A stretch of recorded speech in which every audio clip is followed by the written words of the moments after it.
everyone, and welcome again to the Den. I am joined today by Tebow and Scott. And today we are going to be talking about, well, what everyone's talking about as usual, and that is Greta Thunberg, the whole climate change situation, and children and propaganda, because we've experienced quite a social media mess over the last couple of days regarding this whole situation. Both sides of the aisle are picking up pretty heavily, and we just lost Scott. Yeah, I saw that. Yeah, well, I'll probably jump back in. So how we doing, Tebow? I've been good. Pretty much taking a break from social media. Uh, Anything serious? I haven't really been joining in too many discussions. Scott kind of urged me to get back in here and talk to you guys. It sounded fun. Oh But yeah, other yeah. than that, You've been missing. You've been missing. Well, I mean, not really missing too much because you know how it goes. You just cycle, right. next thing, the next thing. Exactly. Well, Yeah, I had an epiphany. It was like you're always going to miss something. Like, if you go camping, you come back, it's going to be this whole new debacle that you didn't even fucking get. And yeah, that's part of the draw to stay plugged in, I think, is that it's almost like a TV series that everybody talks about all the time. I know we've yeah, heard that metaphor before, but it's true. It's yeah, like yeah. we have a whole story arc. And I mean, even if you're paying attention, you're trying to pay attention, things are going to get swept under the rug with, it's like this news story is consuming pretty much everything. So it's like you don't really hear about anything else that's going on because one big story is consuming everything else, and Right. you kind of got to wonder like what else did you miss? I wish I kind of had a little bit more prepared on that. I could give a little list about what we missed, but I myself have been focusing on this whole Greta Thunberg and the climate Mm-hmm. situation. Um, so just for starters, to kind of get into what's going on and who Greta Thunberg is. She is a climate change activist from Sweden.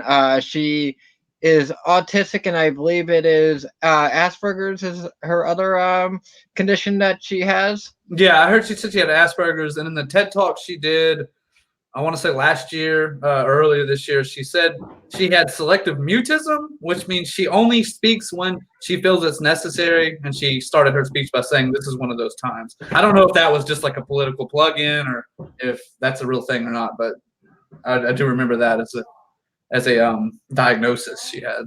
Hmm.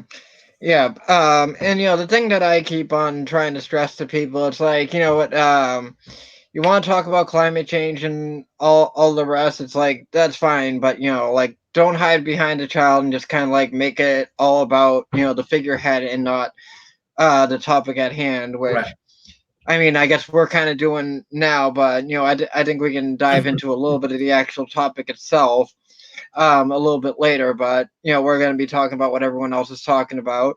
Right. um so like my biggest point about the whole Greta Thunberg thing is like I'm pretty sure she's an actress. Just kind of like posturing for political aim, and she's a kid, so it's like obviously the parents have some kind of play into this. Um, so I just kind of wanted to get into who her parents were. Her father is named Savant Thunberg, and he's a Swedish author, arts manager, and producer. So he's clearly an actor. His mother is named Melina Enman, who is a Swedish opera singer that has turned into a writer. Um, Now the mother has written a book. I'm trying to. I'm gonna try and get into her mother's book a little bit later, but her mother does Okay. have a book, and she recently put her daughter's name on it as well. Hopefully to sell As more like a books. contributor or just as like a Yeah, a contributor and everything, because like right. Okay. her the mother's book is about more raising the kids and like the challenges. Now apparently Greta, as a young child had like all these kind of nightmares about the future of the climate disaster and all Right. that, and kind of Right. like all these epiphanies and visions, and it's like everyone's kind of buying into the whole doomsday thing in general. Not just from Greta, but they've been kind of buying into the whole doomsday thing as well. And it's like, before people start coming into calling us climate deniers, like that is not the case. I think it's a very thick subject that requires a lot of talk. Certainly.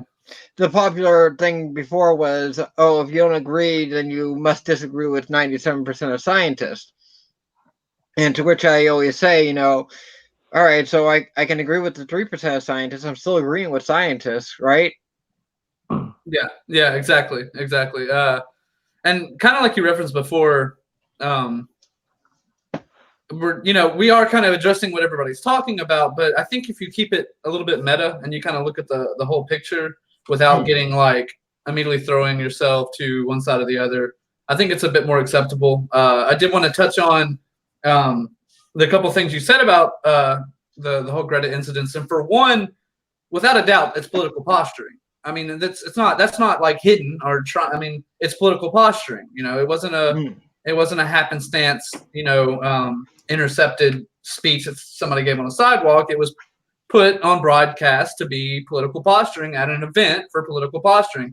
For two, I think anytime you have, especially somebody younger, there's always going to be questions. Okay, well, who's helping her write that? Even if she feels this way or is coming up with the majority of this. So it's interesting that you put that her parents are a writer, and that are writers or actors, and that just goes to show they think carefully about their words and their impact, and that's obviously what was thought through with her speech there. Yeah. And see, I'm not touching on whether or not she's right or she's wrong, or if it was a good thing that she spoke. But if you really just look at the facts, you can see the purpose was to make a specific set of words have impact and be for a political point, political gain. That's your posturing. For two, I was saying that, like, you step away and you feel like you miss a lot, and true, even if you don't step away, you still miss a lot because there's so much going on in the world. But at the same time, I'm also thinking you don't really miss that much, because this is a pattern that we've seen time and time again. This is not the first time a youth was put on display with a prepared speech that was impactful, and people talk about it and argue basically about the empathetic merits of a position. We had this with David Hogg and Buzzcut girl. I forgot her name. I forget her name too, because she kind of. I mean, David Hogg was the one that she wasn't. Yeah. And you know what? On that, there was and I'm his name is escaping me now, but there was someone from that school who was also trying to be very vocal, but he was vocal in the opposite direction. And of course, it's just like everyone discredited him. It's like, well, by your logic, it's like these people experience it, and that's what makes them justified or how experted in what they're saying. So it's like, why not this kid? It's like, believe the children when it they're agreeing with you, but not when they're not disagreeing. Right. It's kind of that victim mentality. It's kind of evolved and become more complex into specific subsets of righteous indignation that we see, and so it's not. I mean, these are immediate things that are happening, like with the shooting or with this climate change. At least it's painted as an immediate issue, and so that offers so much credence and power to those that are seemingly, in despair. Whether it be David Hogg or other anti-gun school shooting victims, or this new girl Greta, who is not just I'm worried about climate change, because now they're painting it with this issue as I'm plagued by climate change. It's affecting my life. I'm having nightmares. I can't go to school because somehow I find myself at this summit. Yeah. And that's what she sort of. I shouldn't be here. Fuck cares, dude. For real. Who cares about what? No, I mean, like, why should anyone care? It's just like, it affects someone personally. Like if you did that, then I mean, for everyone, that's fucking impossible. Yeah, Everyone has I haven't fears seen and any traumas and all this scientific other data shit. that. Well, that's the question. Why should anyone care? Like they need a criteria. They don't have a criteria. It's just they want to politicize everything. So, well, it's my fear. It's important to me. So fuck all of you. Exactly. They're Exactly. bunch of assholes, dude. And Scott, if you address anybody in those kind of political debates, ask yourself that. Why care? Why do these people care? And 9 times out of 10, they care because it supports their argument and their serotonin uptake when they win a political argument. Yeah, sure. And it's back to the 97% climate change shit. Like, science is not a democracy, first of all. It's about discovering the truth, dude. Just because 97% of someone believes something does not mean it's fucking true. That's a basic fallacy. Yeah, and like, why do the 3% disagree? You need to like kind of think of that too. But no, everything's political now. Right. And if you actually inspect, or at least I've seen other people inspect, inspect the 97% statistic. Like with most statistics, though, that it's normally like a selective thing. It doesn't necessarily mean they polled every scientist.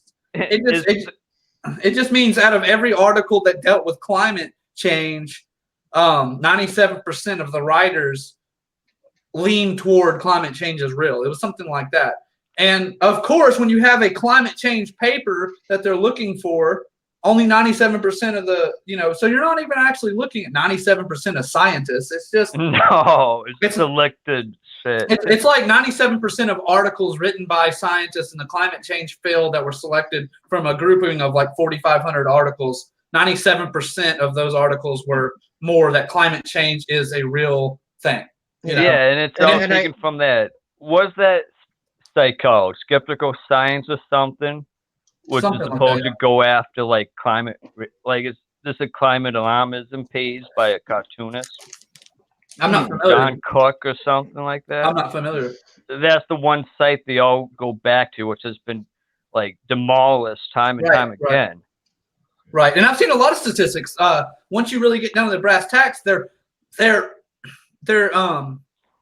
linking to other articles that are basically all linking back to one particular source with this study that's like, well, that's kind of skewed, that's kind of skewed. So we can honestly take the 97% of scientists, I think, off the table.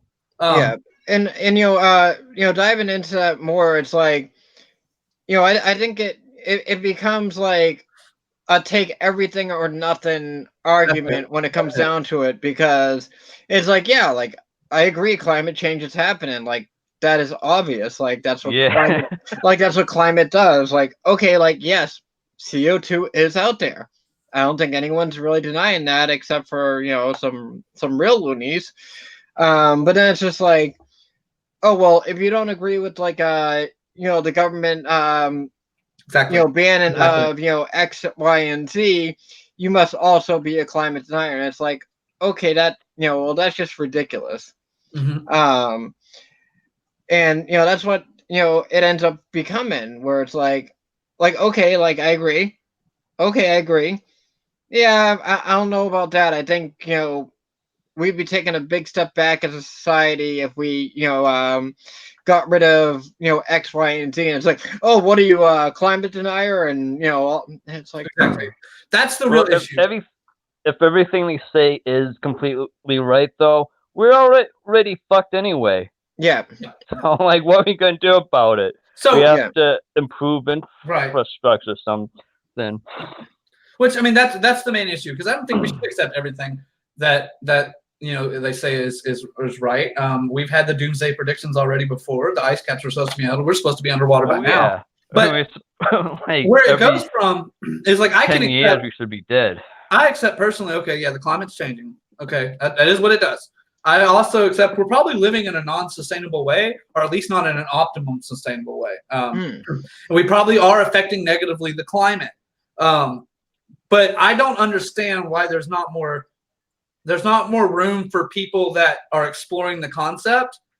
At least like vocally or politically or socially. There's no room for that. It's either yes, I accept climate change, means I have to vote Democrat because the government can regulate the climate. Like there's no in between, and that's what they're getting with this Greta. It's like, look at this sad story. This girl has nightmares. She can't function because the climate's changing, and nobody's doing anything because you're not voting Democrat. That's what I'm seeing. That's and honestly, let's be honest. Everybody knows that. Everybody sees that. Like nobody's sitting here being like, "Yep, you know." Well, I mean that's the aim half of the population wants to not save the planet. Nobody actually fucking thinks that. Yeah, and that's the aim for broadcasting all this stuff in America. Obviously, they're trying to get people on board with more of the Democrats that are actively trying to pursue the same things that they are. Obviously, Greta is Swedish, so it's like this kind of has nothing to do with America. I mean, it does, but in this particular sense. Global community. Yeah. So the thing that's come out about this is, her and 15 others have stepped forward to sue 5 countries for their carbon emissions, and the countries named are Argentina, Brazil, France, Germany, and Turkey. Okay. Why those countries though? Did you look into that? Well, like I said, there could be a multitude of different reasons. It's definitely not because they are the highest in CO2 emissions. I'm trying. I don't see any clear connection. Do you, Scott? I don't see any clear connection between those countries. Can you say that again? What, the country list? Yeah, please. Yeah, but sorry, let me just pull it back up. 1 second. I got too much shit in this phone. You know how it goes. I know we said Argentina. Yeah, Argentina, France, Germany. Well, let me try and. You said Turkey, I believe. Yeah, and Turkey. Thank you. But you said 5, so I'm missing 1. I've got Argentina, Brazil, France, Germany, and Brazil. Turkey. Brazil. Okay. So we got two. We got 2 from South America. 2 from Europe. And then wherever the fuck, what is Turkey? Is that Asia? Is it East? Middle East. It's like kind of the border between Europe and. Well, I know where it's at. I know where it's at, like geographically. I just don't know what the fuck like we classify it as. Basically, the main classification we have to worry about is not America. Yeah, and with after naming those countries, I'm gonna read from this rank of percentage of CO2 emissions from around the world. Number 1 is China at 27.2%. Number 2 is United States at 14.6%. Number 3 is at India 6.8%. Russia 4.7%. Japan 3.3%. And number 6 is Germany at 2.2%. So the highest country on that list is number 6, and it is only at 2.2%. Now you can make the argument about the different populations, but that never matters in any. Yeah. Well, China, USA, obviously, huge populations, huge countries. Yeah. India is just populated out the ass. Yeah. Were those numbers out of? Say it again. Like, is that per person or?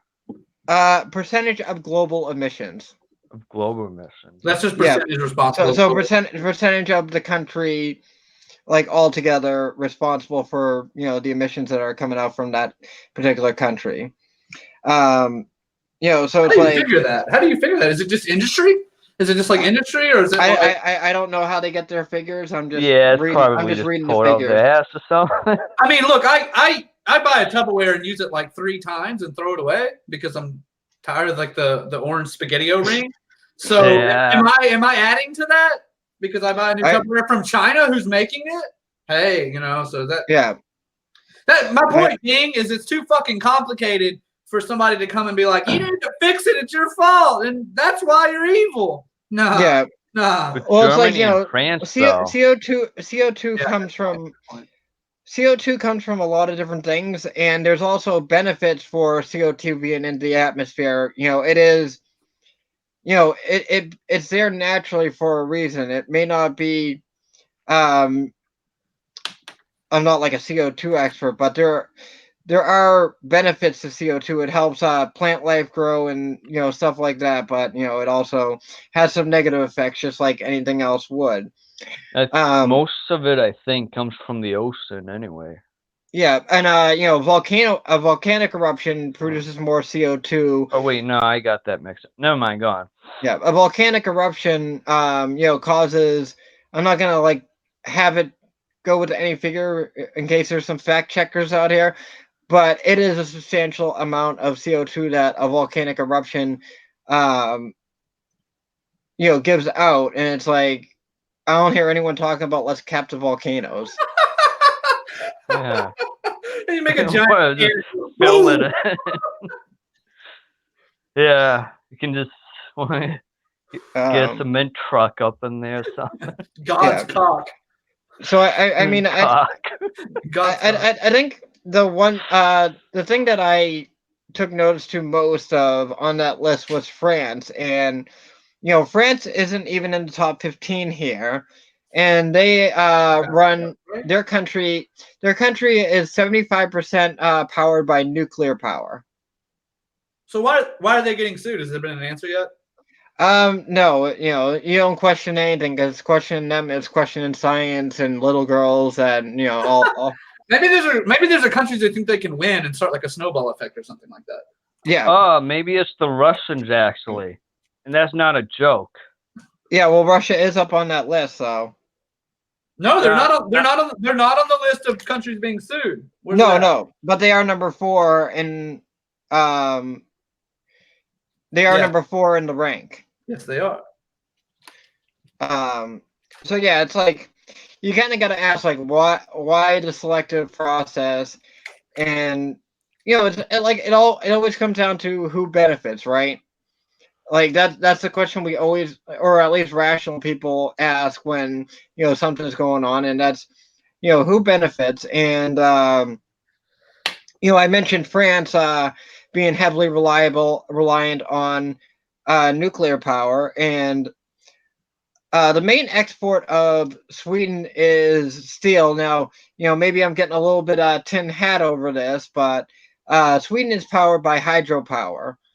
All of the countries on the list are countries with, a decent amount of body of water surrounding them.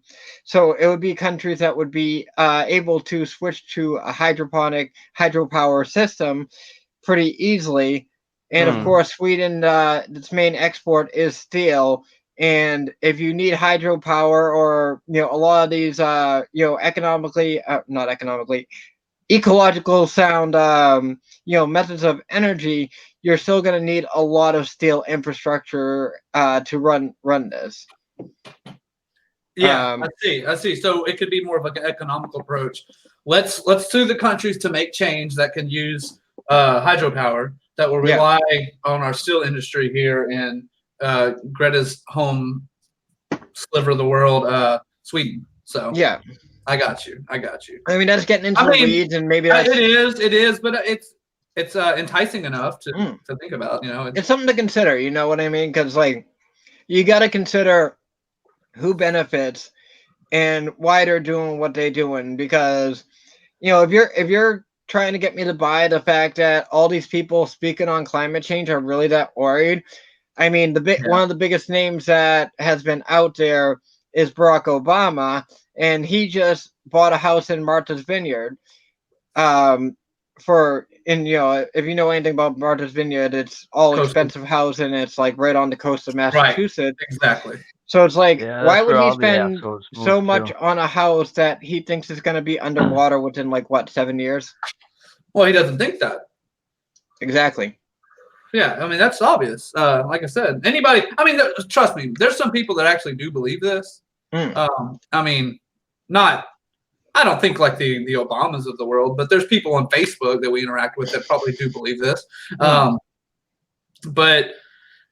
it's ridiculous. It's it's one of those things. Let's politicize, like Scott was saying. Let's politicize everything to the point where it just loses its hold. Yeah. We can be making a difference, but it goes back to again what Scott was saying. It's like, but we're trying to manage our own lives right here, and just because somebody's up in arms about climate change doesn't mean that the system is so simple that it's just going to be fixed. Yeah. And it all goes back to the only really solution that they're kind of hinting around and shooting around is government control to just come in and fix things. I think it was in the TED Talk. One of the things Greta said is when she was 8, and she still has the same mentality. It's just more eloquently put. So she didn't understand why using fossil fuels wasn't made illegal if it was such a problem. Well, that's kind of scary. Yeah. You're going to come in and like legislate what you can and cannot do. And a lot of people are hesitant to that on the right. But when you paint it with, it's saving the world, you have a lot of people that are those pretend, empathy people that are like, well, yeah, why not? Why not make it illegal? Why not make guns illegal? Why not make this illegal? Yeah. Why not legislate this and this and this and this and this? Because we'll fix this real problem and we'll save the world and we'll feel good while doing it, And that is the drawing line between why you still have people that cannot come across the bridge. It kind of reminds you of that South Park Smug episode where they're all driving hybrids. Like, I'm doing my part to save the environment, and then like I think it was like they were like farting in they were like smelling their own fart. Yeah. Giant smug cloud coming from San Francisco. Like the cloud's like just saying like slogans like, I drive a Tesla. Right. I've been watching this show. It's kind of off tangent, but it's a funny point. I've been watching this show on Netflix called The Good Place, and it's kind of like an afterlife, heaven and hell type thing. Oh, my sister watches that show. I really enjoyed the show. But there was one point where they were trying to figure out why nobody's made it to the good place, in like 500 years or whatever, and they were going through the point system, how it's graded, and they saw that like.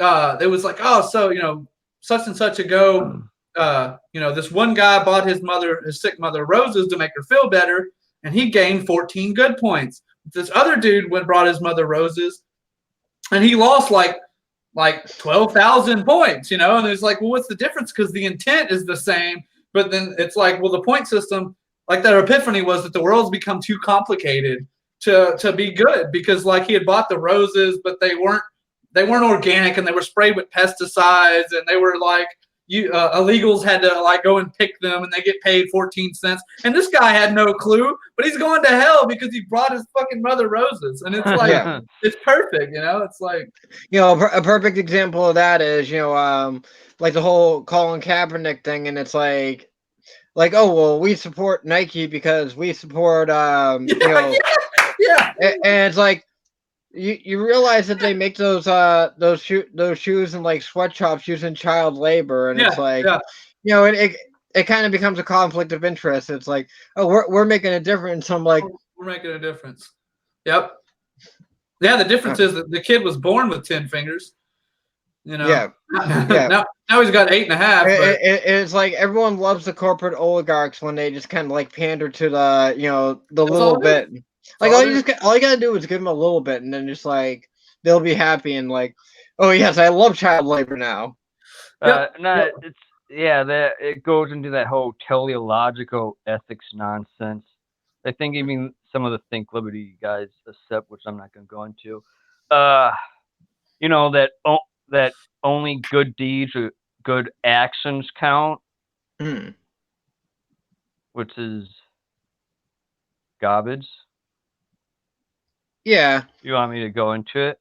Yeah, please.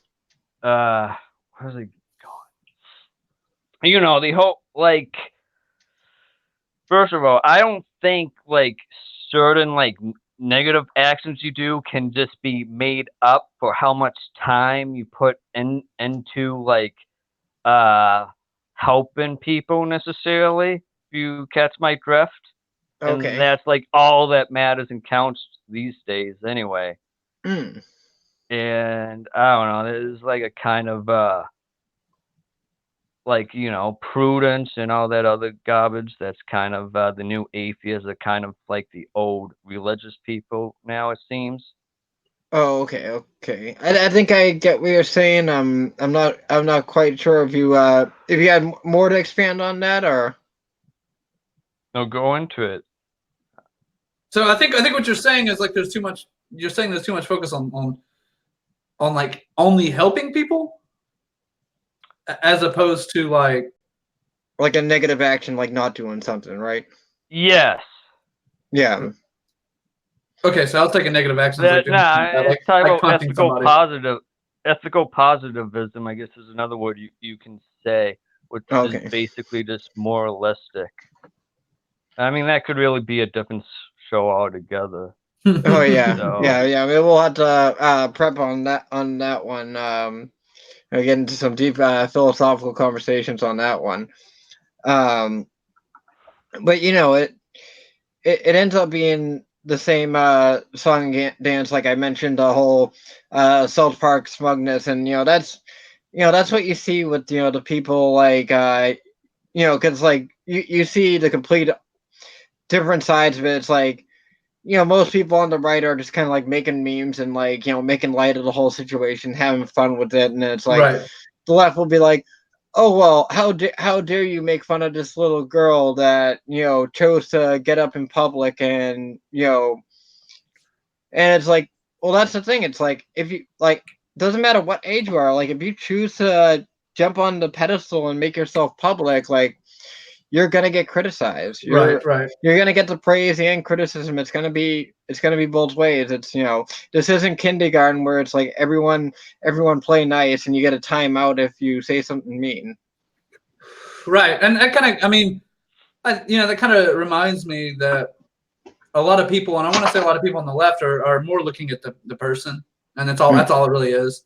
Oh, look at this disenfranchised or underprivileged person, so therefore issue is sacred. Whereas on the right, a lot of it is like, I really don't care who the fuck they are. What they, it's like the idea is stupid, so they're stupid. It's you're looking at the idea.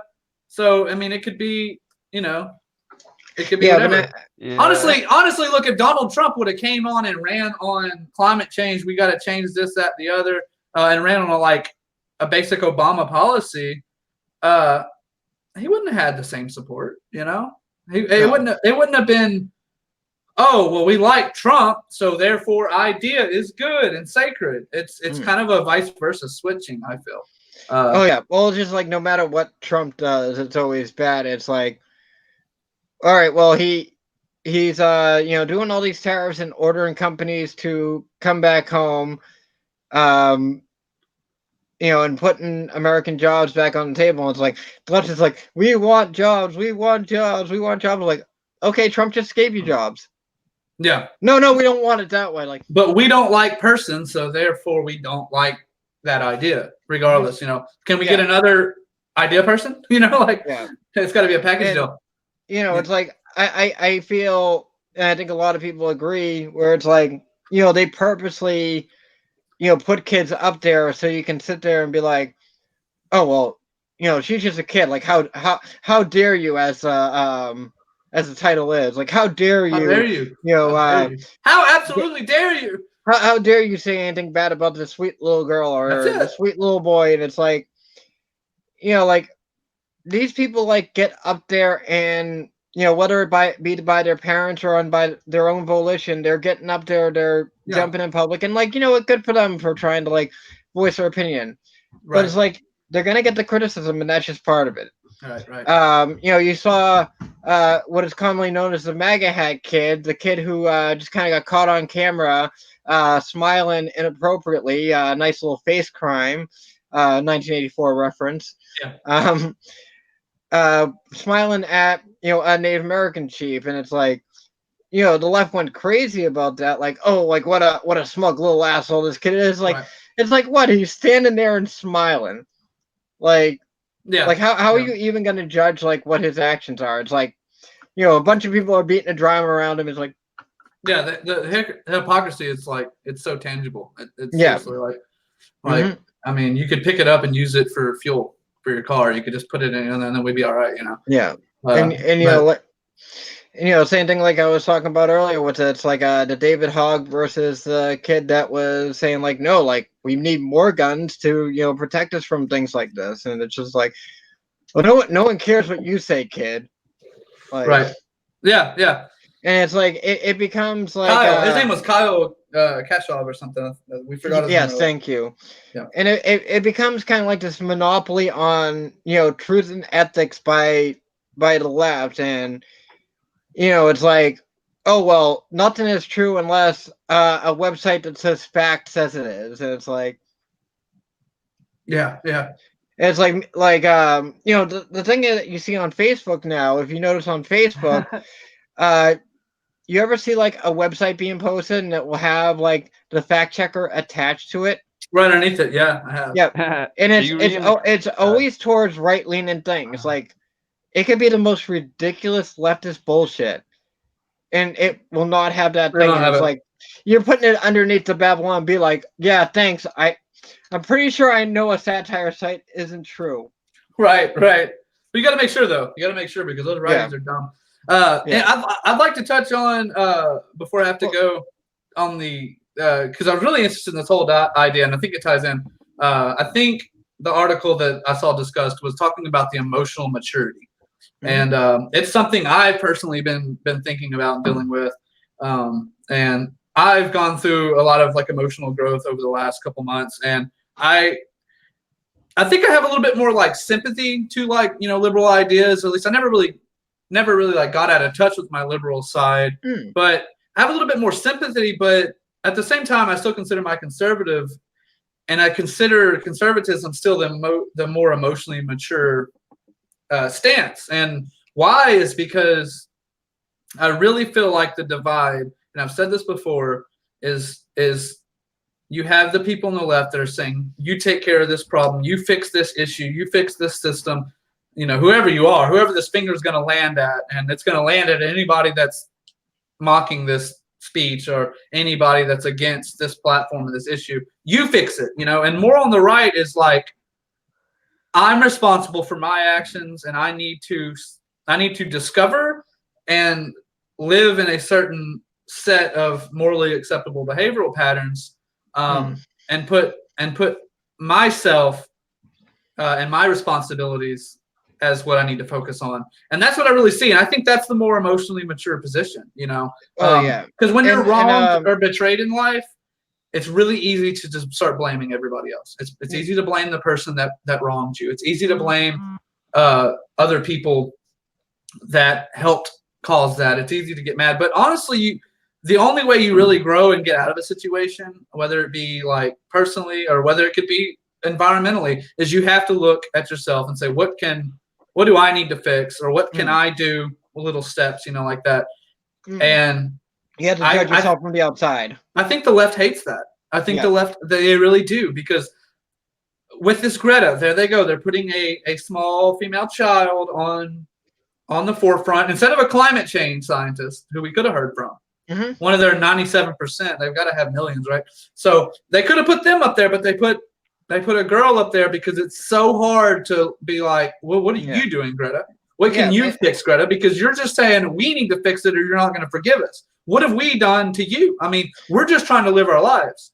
Who is this we and you that it's a blame game? And they hate that because it's like the economically underprivileged. The right likes to say, well, what can they be doing differently to fix that? How dare you? Okay, the younger generation. What are they doing to make the changes that we didn't for whatever reason? How dare you? That was her whole thing. How dare you look to us for hope when you should be fixing it? Yeah. You're a person too. You're just younger, at this time, and I think it's more, I'll finish up. I think it's more emotionally mature to lean conservative, because the more emotionally mature have that empathy that says the only way that things are really going to get better is if you can count on yourself to be a better person, not everybody else to build a better world, Yeah. And so I think that ties into what we see. And if you look at everything that we're going to see coming up to this election, and in that lens of where that divides at, I think you can kind of start seeing that pattern. Yeah, and I want to address this comment. Pink Flamingo Liz, my lovely wife there says not everyone knows about that satire website though.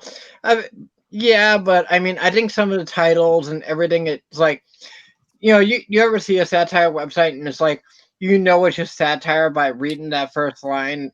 And the thing that started the Snopes versus the Babylon Bee thing was it was an article and it said AOC went on The Price is Right and guessed everything was free. It's like, like obviously that's a joke. Like, come on, she wasn't really on there. Yeah. And you're talking about the climate change scientists. Like, where are the climate change scientists? Because like, who are we hearing from? We're hearing from AOC and like Bernie Sanders and like John Kerry and people like that. Like, 97% of people, we don't even know who they are. Yeah. And because the topic generally interests me. It really does. Like, I think we're all environmentalists to a certain extent. Like, even I have concessions when it comes to animals for sure. Myself. Oh yeah, and it's like I've tried to look up like debates on like just like substance, like things that you can like get like actual substances. Like, I'm not a scientist. I'm not a lot of it's gonna go over my head, but something of substance, and it's like every single video I've seen where someone that disagrees with the status quo of it, and it's like, all right, do you want to have a discussion about this? Because we can have a discussion about it. And it's like, the person defending is like, no, you can either accept or not. Like we're right and you're wrong. And it's like, right. And it's like, well, that's gonna convince me. And it's like, that. Like, how is that gonna convince anyone that thinks past like a level like Christopher Camato? Oh, hey, that's the thing too. Was it?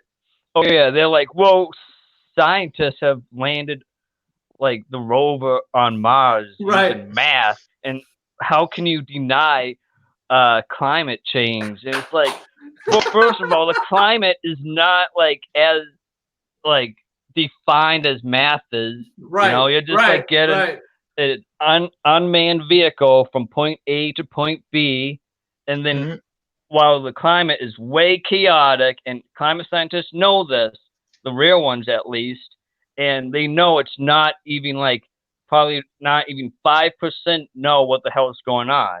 I mean, 5% of it is known, or something like that. It's not an exact science. It's not comparable. Yeah. Right. Yeah. Right. It really isn't. It's not even the same people. It's not even the same people. I mean, you could be like, that's true. You could be like, it's not like they all meet together and play bridge or something. Be like, oh yeah, we're exactly the same and have the same methodology and come up with the And it's like all right, like what is like like someone who's into chemistry, let's say, know about all that? It kind of comes into like it doesn't really cover your expertise, like. Yeah.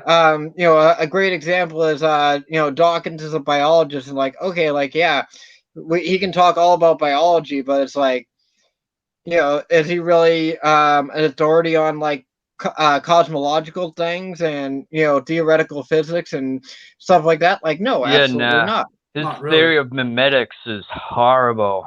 It's garbage. It's basically like Hegelianism, like covered up and like materialism, dude.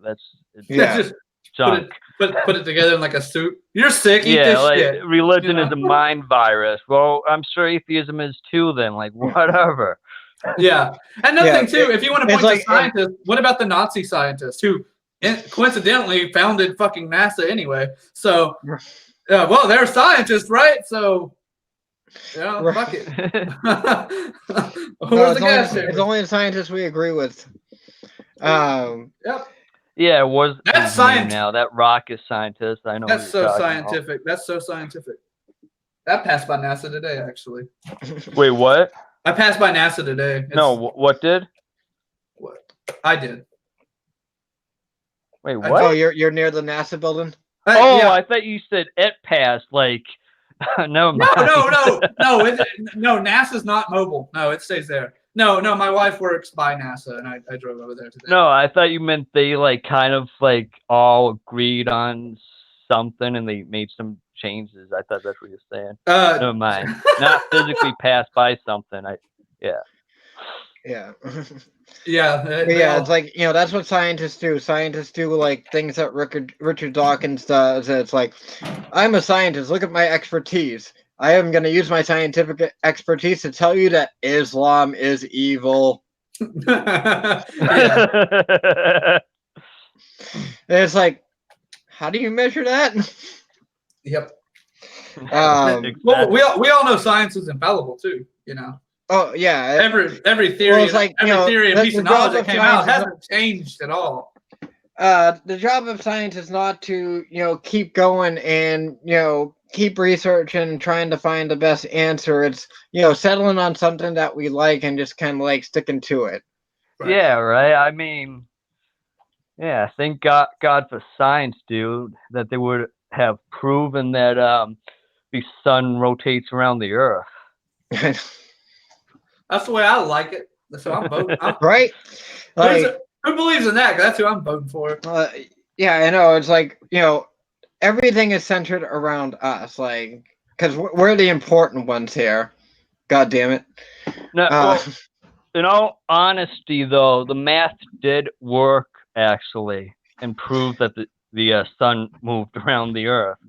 Yeah, it was changing the perspective, actually, that kind of led to the Copernican revolution. Right, and that's the point, isn't it? It's you can set up a system that seems so believable and it actually makes logical sense, Mm-hmm. but it doesn't necessarily mean that it's the truth. Yeah, that's why science mostly moves by falsification and not like verifying shit, not induction. Yeah. There we go. So there's another problem. So we have a group of scientists who put a rover on Mars, so therefore they're scientists, so they have a word shared with the title of these other guys who write papers, and they're not really concerned with falsification necessarily. It's just verification. So it's just regardless, it's just this big mess, it's this big mess. And the science could be, they always say, well, the science has been concrete for 30 years. Okay. The science has been concrete for 30 years. I still am not seeing anything that seems like something that's actually going to work with the complicated system that the whole world economy is, Yeah. And it's like I said, it's just like, for something that's so certain and such a big deal, like we're sure like really pussyfooting around it.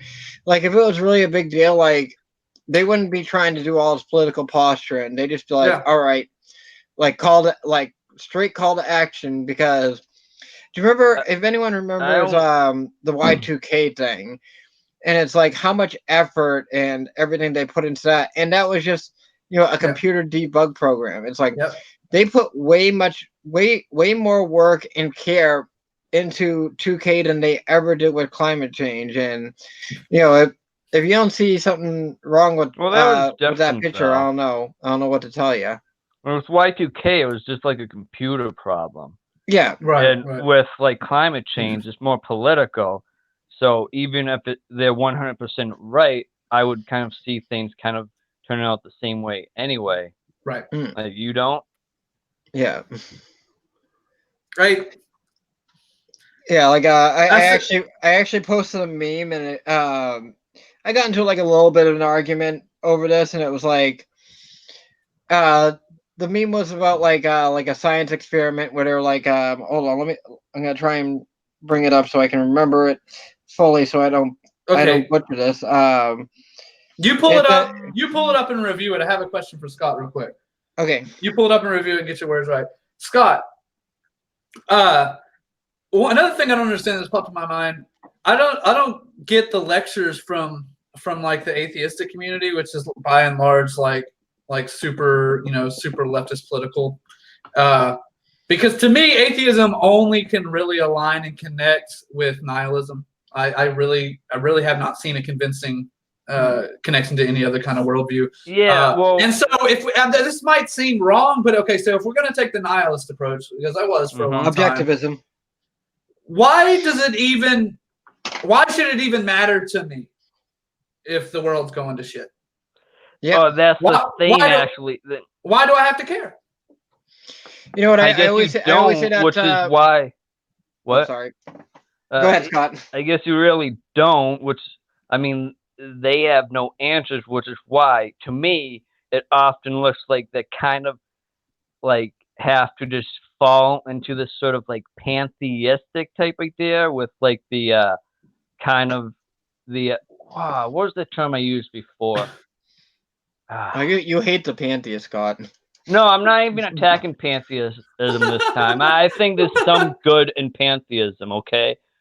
Like the whole idea that, like, just like be nice and we're all kind of the same, like, thing. Like, I don't take it literally as one single substance because that's kind of dangerous once you get into this whole Hegelian metaconsciousness type stuff because that kind of falls into totalitarianism, and that's what I caution when I like go after it. But overall, there's some good elements. It's kind of good and bad to every idea, I think. I guess my question is, what is the moral obligation to care about other people from these people that we're getting lectured from? They tend to fall into this kind of biologism, if you've noticed, this whole kind of like, what was that? Why can't I think of it when I'm on the fucking spot? That's how it always happens. I'll just call it a life force because there's a better term I came up with for it. You know what I'm talking about? Yeah, I got you. This whole kind of life is the life process. Was that the word I used? Do you know, man. Can you kind of connect it? We get it. Okay. We kind of have a duty or an obligation to the species, but that just kind of sidesteps the issue. Like, why should I even care? Yeah, I mean, and I'm not saying I don't care. I'm just saying why should I care? What's the answer? No, I agree 100%. That's my point. I only ask that because I think when pressed, the people that are like morally posturing and lecturing others, it's like a foxtrot. The only answer that they're going to be able to give is because it makes me seem like a better person. Yep. That's why I care. Yeah. And that needs to mean that goes back to you need to figure out why you care. Because it's obvious to everybody else with half a brain that the only reason why you care is because it makes you seem like a better person online. And they can be like, well, I do this or I do that, I do this, I do that. And some people really do care. But I'm referring more to like the ones that reject any kind of moral objectivism and just but then again you should care, but they really don't have an answer beyond that. It falls into kind of pseudo mysticism, I feel. And I'm not like dogging on mysticism because it's valuable.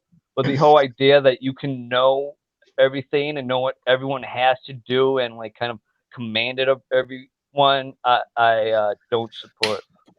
Yeah, and that kind of we actually kind of had a conversation about people at medium intelligence where it's like they're smart enough to think that they know a lot, and like when you get into that mode of, well, I know everything, so that means I know how to tell people how to live. It's like the same argument of the new school record producer, like, I know what the kids want to hear.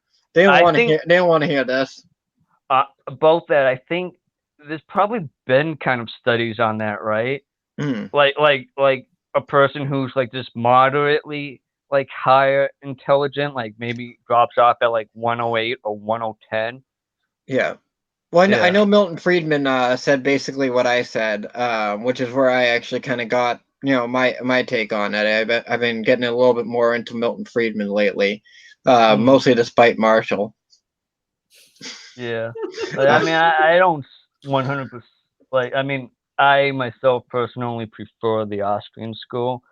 Yeah, he's Austrian. But like Ayn Rand too. Like I'm not like an objectivist, but I consider her as like an ally. Right. Do you know what I'm saying? Yeah. I mean, there's gonna be some differences. Perhaps some of it's not good, but I mean, yeah. Like you can't take like everything that she says like as like a good thing. Like she had some trouble in takes, but like she made a lot of good points at the same time. yeah. Yeah. Or one thing, yeah. Like, I mean, one thing that like she said that I kind of like go with is that the right and left, they both want to allow whatever rights don't affect them, which I think is basically like the libertarian motto, pretty much. Yeah. Yeah, and you know we can go I'm gonna go take a bath. Okay, I got 5 minutes. All right. Well, so I'm looking. It's 55 and 35, so I'm looking. All right, cool. Yeah. Kind of lost my train of thought there. Is your train green? Does it run on fossil fuels? Oh, my train is green, baby. Okay, good. Find it. Find it. I was hoping you. Yeah. Not on camera. Okay, well, I'm trying to be good about that. You know, I'll give you some closing words that come to mind. One, I think, I mean, you guys reference a lot of like philosophers and economic theorists, and we're talking about this Greta girl. I'm not innately familiar with too many people and their works, you know, in a really deep fashion or anything like that. But I tend to like people, and I hope you guys and your viewers will listen to people more that help you think and not help you feel so much, because we have a lot of feel. We have a lot of feel going on right now, and Sorry. I see a lot of people, especially in this social media fire, clinging to people that help them feel. They feel indignant, and they have these people like, yes, this is how I feel and why I feel, and I think we should look at more people that just help you think, not necessarily give you a feeling to latch onto and then figure out the details later. And secondly, I think as far as like environmentalism, I don't go out of my way to try to make extra pollution. I never litter. A lot of people make fun of me because my floorboard on my passenger side is always filled with trash because I just take it home and throw it away. And it's not really a conscious thing. I just, but I'm not completely environmentally, aware. I guess I could be better, but I think, like we said earlier, there's so much in each of our individual lives that we try to manage and become better day by day as we grow, that be an environmentalist, but know the limits of your environment that you can actually affect. Yeah. And I mean, you gotta survive and everything. So yeah. And so I try to make the little things that I do affect, better, and that's all I can really do. And I really think, and I'm glad I stepped away from a lot of like the Facebook bitching, because if you're only going there and bitching about like what Greta says and making fun of her and all this, and like spend all of your time in focus, the only environment you're actually focusing on is like your Facebook feed, and that's not the social environment. And that's a lot from your leftist environmentalists. They're the ones that a lot of times bring these issues so heavy, and let's argue about this girl and this thing, and I mean, honestly, I don't know. A lot of them might be going and doing charitable work. They might be picking up trash on the side of the street.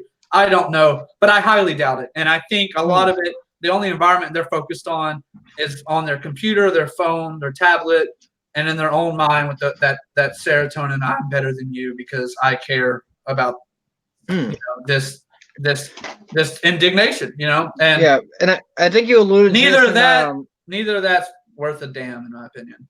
Yeah, and I think you alluded to this in a former stream where it's like, people talk and talk and talk, but then it's just like, when the flood that you were talking about in your area, it's like, who were the people actually going out and helping people out? It was, the conservatives with the big trucks, and it's like, like a thing that was going on during the government shutdown was, a lot of libertarians were going around and just in groups like going to clean up the national parks voluntarily.